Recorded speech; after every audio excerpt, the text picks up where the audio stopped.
Hello, it's Andrew. Welcome to Tomo. It is Wednesday, February 8th, 2023. Thanks for joining me. I'm going to start you off with a little bit of, for me, this is a bit of eye aids. Ooh, look what we got going on here. Let me let this one run for you. President of Ukraine, merci. Good afternoon, Your Majesty. Good to see you. Good to be able to welcome you here on this occasion. Thank you so much. Great honor to be here. Thank you for the fine time for me. Well, we've all been worried about you and thinking about your country for so long. I can't tell you. Thank you so much. Anyway, I hear you had to address both houses of Parliament just now, so Yeah, I was there, so big support. Thank you so much. wonderful. I'm so glad. Anyway, come and have a seat here. Okay.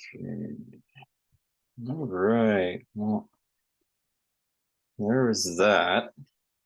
Let me stop the screen share for a moment. So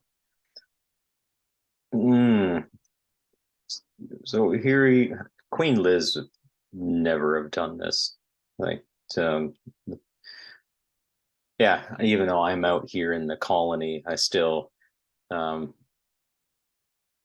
see the king allowing this breach of decorum.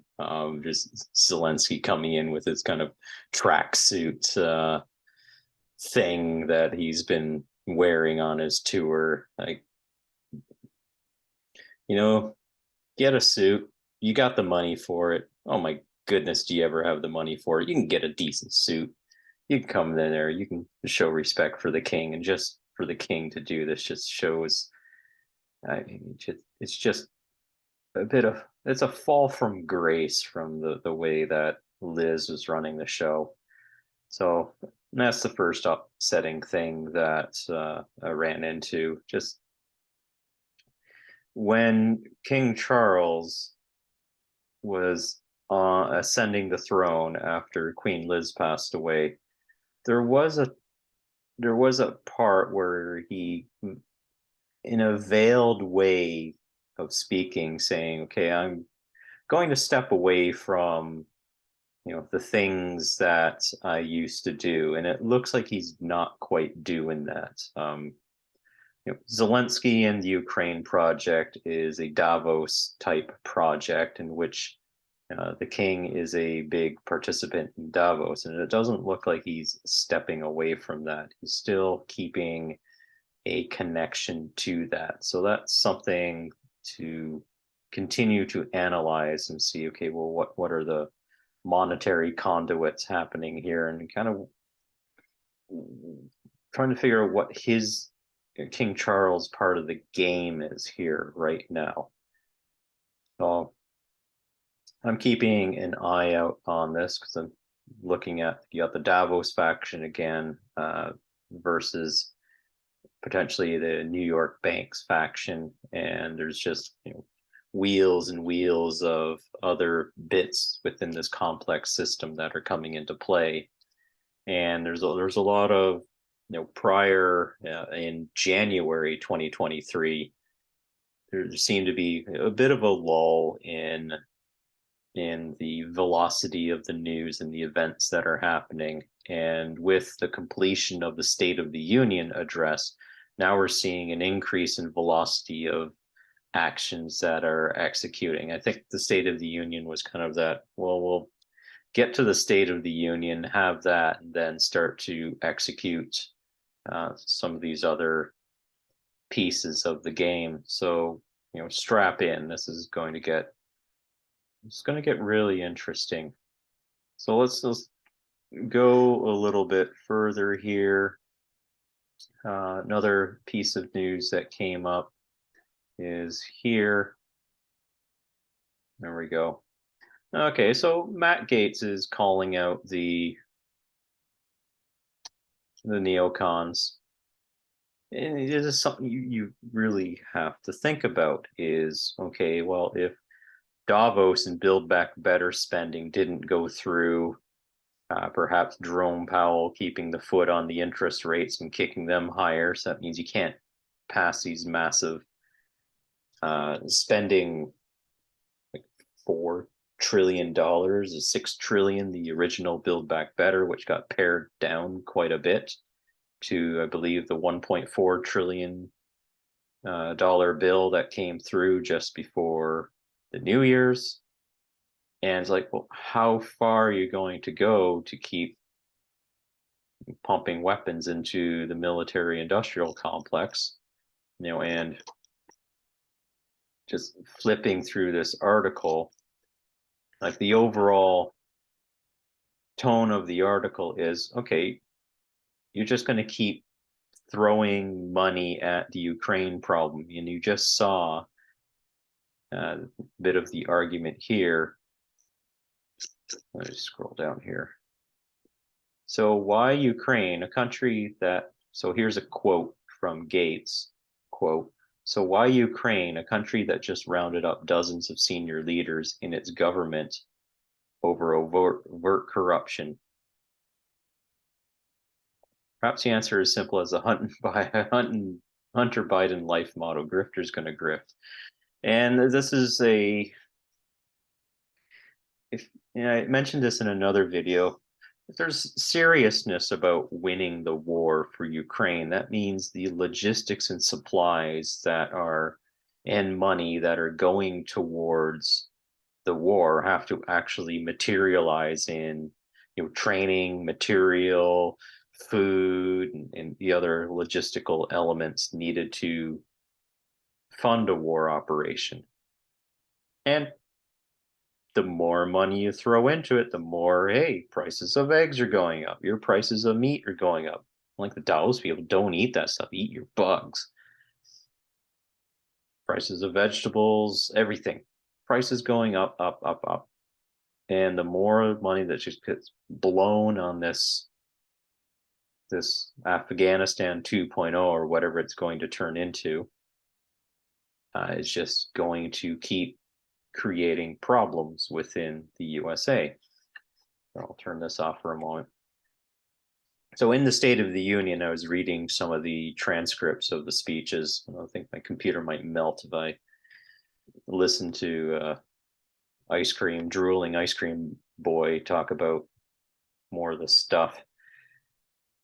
The idea that I was pulling out of the State of the Union is basically a bunch of MAGA talking points, make America great again, insofar of rehoming some of the industrial capacity back into the USA, which was a piece of what Trump was trying to put forward. Yeah, Orange Man bad. Well, here Orange Man had a game plan of bringing a lot of manufacturing back to the USA, and everybody poo-pooed Orange Man for that. And next, here's Biden saying, "Hey, let's bring the stuff back home." Even though back in late 90s and 2000 there was the WTO protests in Seattle, and the big thing with those protests was, there's some precedents at that time that, well, we're just going to take our industries, throw them away, and even the progressives at that time that were marching, just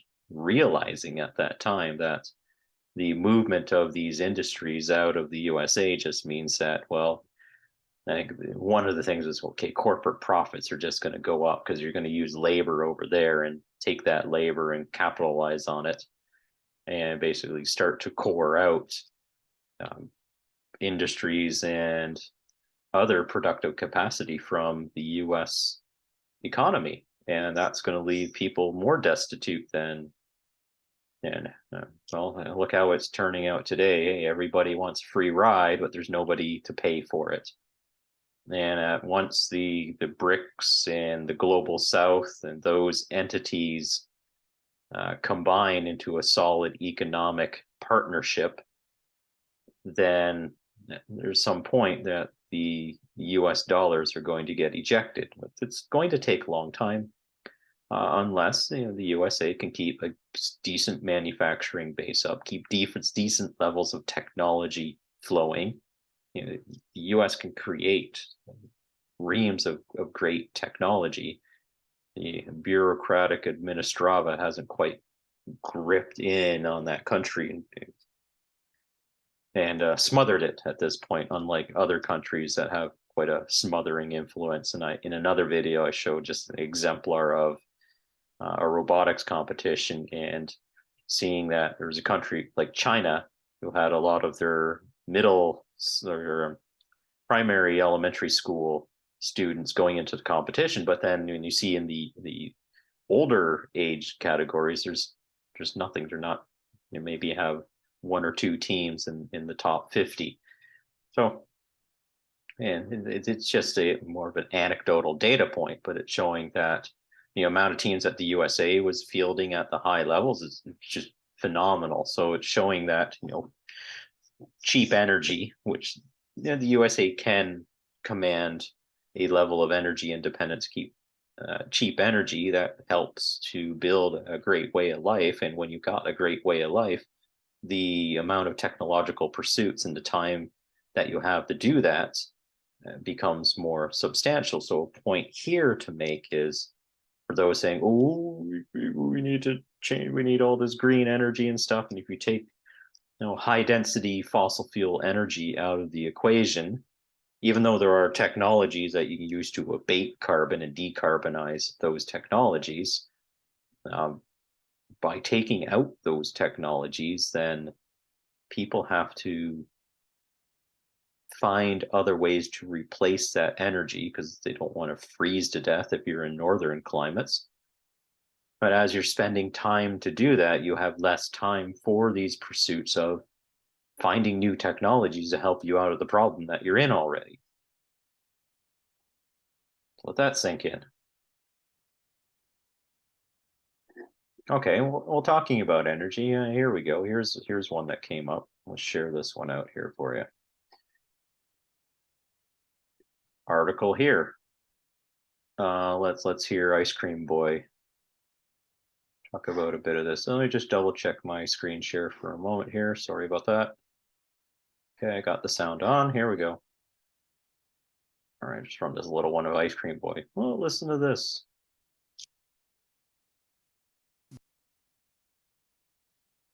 The border of Ukraine again, then there will be no longer a Nord Stream 2. We will bring an end to it. How will you do that exactly, since the project and control of the project is within Germany's control? We will, I promise you, we'll be able to do it.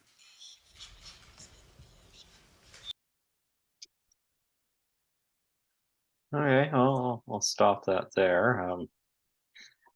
Here's one of the things I'm hoping that this is quite obvious, that this is the type of people that you're dealing with when you get these narcissistic freaks like Biden, who's been basically a political grifter for such a long time, almost moving on to 5 decades of him being in different types of office. So he's quite bought and paid for many times over. So he has a lot of hands in his pot that are looking for their favors and cashing in on those. And one of the things I noticed with this type of people, and Newland was almost giggling and cackling about something else that went on. They like to brag about the size of their balls.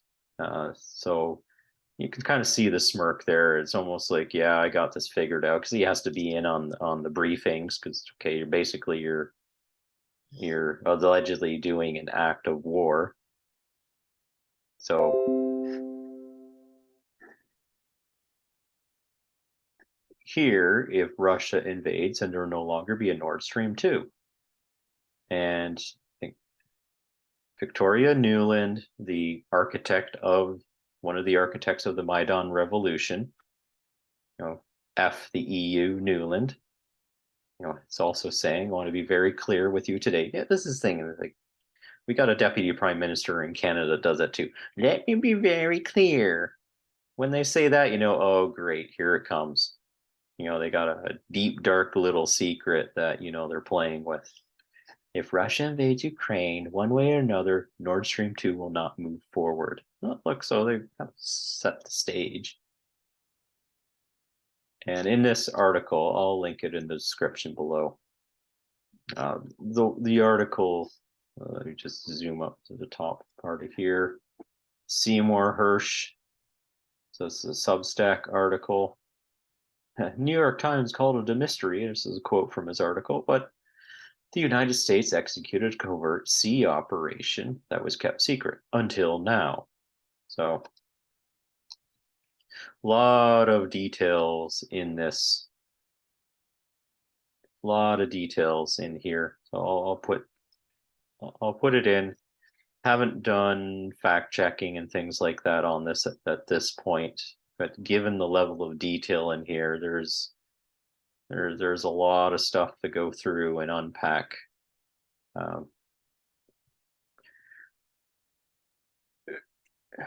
Nord Stream. So this is another example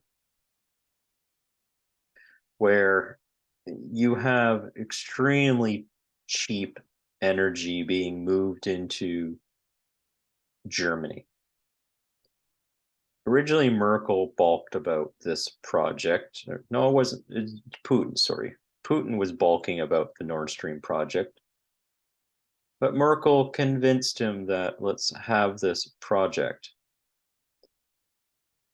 And part of what I'm surmising now is more of, well, we'll do the Minsk agreements, we'll do the Nord Stream projects, get them to spend some money into there and make it, in one way, it could be looked at as, oh, look, well, Putin's going to get a bunch of pipelines in there and he's going to make a whole bunch of money off of Germany. Oh, bad, bad, bad. Why are we funding Russian oligarchs? The other way of looking at it is, well, setting up a trade relationship buys you time. So it looks like, hey, I got this trust.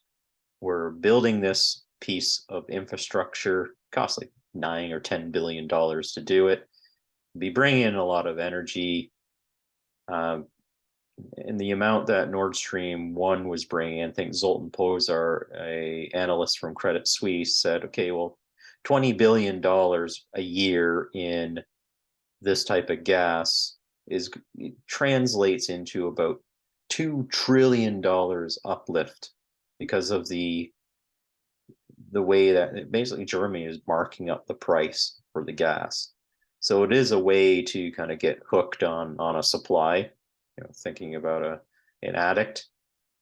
And that kind of sends a signal to Putin that, hey, look, if you do something bad, then we might shut this down. There's just that threat, not that they're saying that overtly, but there's a sense that, if Putin were to do something and harm the security of Europe, we could turn off the pipelines and that's, you lose all that money and you'll go bankrupt. Part of the game plan. So don't do anything bad, but at the same time, you have Germany not Germany per se, but you have NATO countries rearming and training Ukraine with, giving them the largest military in that part of, non-Russia Europe. So that's the inevitable retake and removal of dissidents from Luhansk and Donetsk can move forward. So they wanted to get the troops to go in and just rip out any last vestiges of Russian resistance in those areas.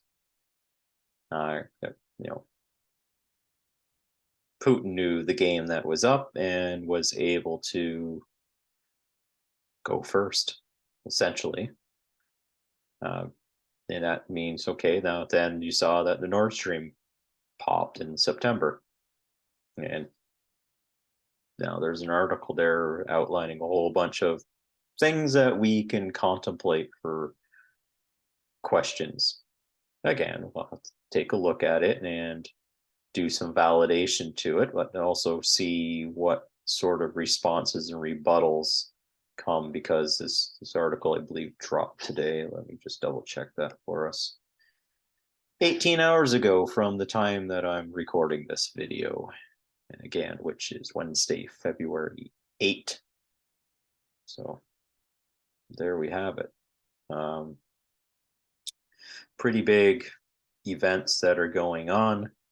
This war in Ukraine is going to keep running. We'll have to see that when spring comes around, is the new Russian offensive going to take place? And is it possible that they might close the gap to Odessa? So if Russia is able to close the gap and maybe go out and secure Odessa, that's a pretty prominent play that could cut off, at least if Turkey were to be allowing shipping to come through the Bosphorus Straits into the Black Sea, that there would be that way of supplying Ukraine. But if not, then most likely my hunch is that material is going to roll into Poland, and then it's going to roll into Western Ukraine. Because in another video, I mentioned that Poland has the organization to use the different types of NATO equipment, even the older Soviet equipment. So they know how to use a Leopard 2, they know how to use the Abrams, they have organizations for that, they know how to use T-72 tanks. They got the organizations for it. Poland has also activated contract military. I cover that in another video. So they've done an activation of themselves. It's just that that one's not getting talked about a lot. So there's a bit of digging there to see what's happening with that training. So yeah, we're setting up for a good second act here, assuming that we're going to call this a second act. Because the first act was Russia has the 4 territories now and had the referendums on them, but it's okay. Well, what further needs to happen? Those territories are not fully secured, so they're still fighting, but they're using the Wagner troops at this point, and those are not the Russian general military units. Those are primarily mercenary units. And there's even other talk that if these new types of tanks enter the battlefield, that there's bounties that are going up on them. If you have evidence that you popped one of these tanks, then there's monetary reward for it that's being offered. So from the Russian side. So I'll have to see how this plays out. And things are winding up for a pretty, we live in interesting times, 2023. So again, in this channel, we're looking for the miracle, and hopefully that we don't get to the point where the conventional spirals out of control. So the best thing, my part here doing is just bringing it to the attention, saying, we got to find ways to work through this without escalating it any further. See what you can do with your part, but here's what's going on. Hopefully everything works out okay. All right, have a good one.